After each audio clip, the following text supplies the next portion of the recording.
ในวันที่1 เมษายน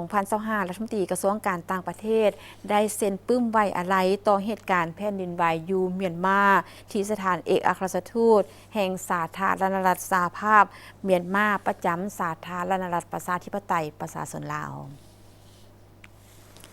ท่านทองสวรรค์พรหมิหารรัฐมนตรีกระทรวงการต่างประเทศแห่งสาธารณรัฐประชาธิปไตยประชาชนลาวพร้อมด้วยคณะได้เซ็นปึ้มไว้อาลัยต่อเหตุการณ์แผ่นดินไหวที่สาธารณรัฐสหภาพเมียนมาในวันที่28 มีนาคม 2025ที่ผ่านมามีเนื้อในดังนี้ในนามรัฐบาลและประชาชนแห่งสาธารณรัฐประชาธิปไตยประชาชนลาวและในนามส่วนตัวข้าพเจ้าขอแสดงความเสียใจ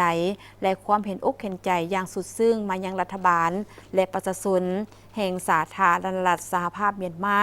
โดยเฉพาะครอบครัวผู้ที่รับขอให้จากเหตุการณ์แผ่นดินไหวในครั้งนี้ข้าพเจ้าเชื่อมั่นว่า